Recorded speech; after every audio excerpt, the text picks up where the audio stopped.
Class 3 English lesson 3 আজকে তোমাদের করাবো the grass hopper and the ants, মানে ঘাস ফড়িং এবং পিঁপড়েরা। তো আজকে করাবো ইউনিট 1, প্রথম যে অংশটা আছে এখান থেকে শুরু করছি। 1 সামার্স ডে, একটি গ্রীষ্মের দিনে, গরমের দিনে এ গ্রাস হপার, একটা ঘাস ফড়িং, ওয়াজ হপিং অ্যাবাউট, লাফি লেপে ঘুরে বেড়াচ্ছিল ইন এ ফিল্ড, একটা মাঠের মধ্যে। He was chirping and singing merrily. He was chirping, chirping মনে হচ্ছে এই যে পোকামাকড় যে একটা কিচিরমিচির শব্দ করে সেরকম। চার্পিং মানে ওই কিচিরমিচির শব্দে গান গাইছিল। অ্যান্ড মেরিলি, মেরিলি মনে হচ্ছে খুব, মেরিলি মানে খুব হাসি, মানে খুশিতে, আনন্দ। হি was chirping and singing merrily, সে আনন্দের সঙ্গে কিচিরমিচির করে গান গাইছিল। এ গ্রুপ অফ অ্যান্টস, মানে একদল পিঁপড়ে, ওয়াকড মানে হেঁটে যাচ্ছিল, পাস্ট হিম অর্থাৎ হেঁটে তাকে, তার পাশ দিয়ে চলে যাচ্ছিল, তাকে পাস্ট করে।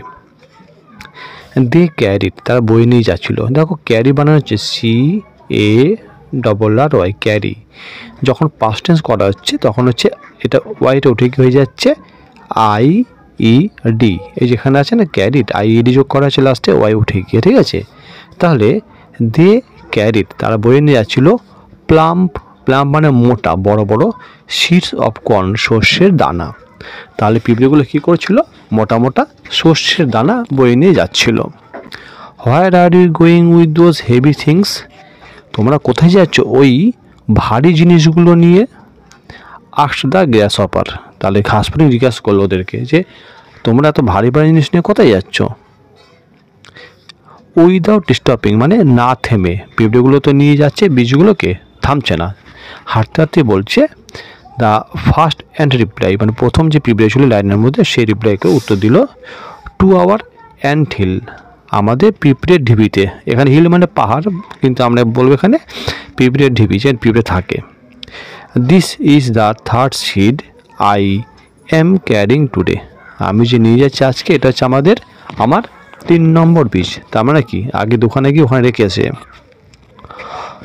এবার পিঁপড়ে ঘাস ফড়িং জিজ্ঞেস করছে, why are you working so hard, আচ্ছা এত তুমি কঠোর পরিশ্রম করছো কেন? Why don't you come and sing with me, কেন আমার সাথে এসে গান গাইছো না? সেটা গ্রাস হপার, ঘাস ফড়িংটা বলল। We are helping two store food for winter, আমরা উইন্টার মানে হচ্ছে শীতকাল, শীতকালের জন্য যে খাবার সঞ্চয় করতে হবে তার জন্য আমরা সাহায্য করছি, অর্থাৎ কাজ করছি। আমরা কী করছি? শীতের জন্য খাদ্য সঞ্চয় করার চেষ্টা করছি।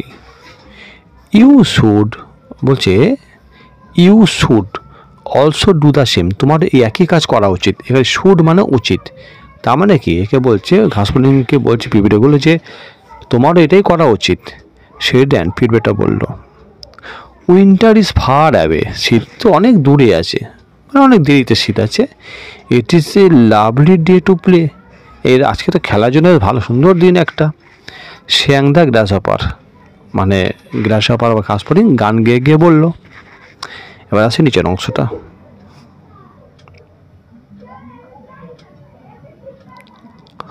বাট কিন্তু দ্য অ্যান্টস, পিঁপড়েগুলো ওয়েন্ট অন দেয়ার ওয়ে, পিঁপড়েগুলো কী করলো? চলতে লাগলো তাদের যে রাস্তায়, পিঁপড়েগুলো নিজের রাস্তায় পথে চলতে লাগলো। দে কন্টিনিউড মানে কন্টিনিউ করে চালিয়ে গেল উইথ দেয়ার হার্ড ওয়ার্ক, তাদের কঠিন কাজটা, অর্থাৎ তারা কিন্তু তাদের কাজ কন্টিনিউ করে গেল, থামলো না, করেই যাচ্ছে কাজটা। দ্য ওয়েদার, আবহাওয়া, সুন টার্নড কোল্ড, মানে শীঘ্রই শীতল হয়ে গেল, অর্থাৎ এই কিছুদিন যেতে যেতে আস্তে থেকে গরম থেকে শীতকাল চলে এলো। এ ঠিক হোয়াইট ব্ল্যাঙ্কেট অফ স্নো, তোমার ব্ল্যাঙ্কেট তো জানো কম্বল, স্নো মানে হচ্ছে বরফ, বরফের চাদর পুরো চাপা পড়ে গেল। ঠিক হোয়াইট মানে মোটা, হোয়াইট মানে সাদা, তার মানে কি জমির ওপরে মোটা সাদা চাদরের মতো বরফ জমে গেল।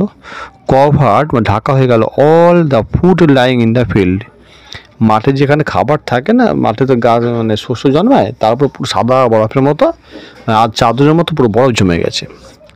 দ্য গ্রাস হপার, এবার বলছি দেখো, the grass hopper could not find any food, তাহলে এই যে গ্রাস হপার আছে ঘাস ফড়িং, সে খাবার খুঁজে পাচ্ছে না। He went to the ants hill, তখন কী করলো সে পিঁপড়েদের ঢিবির কাছে গেল। হি স দ্যাট, সে দেখলো যে the ants had stored enough food, enough মানে অনেক, যথেষ্ট, ফুড ফর উইন্টার। পিঁপড়েদেরকে দেখলো কি শীতকালের জন্য অনেক খাবার সঞ্চয় করে রেখেছে। He baked them for something to eat, তাদের কাছে খাবার জন্য কিছু ভিক্ষা চাইলো। বলছে হোয়াট, কি?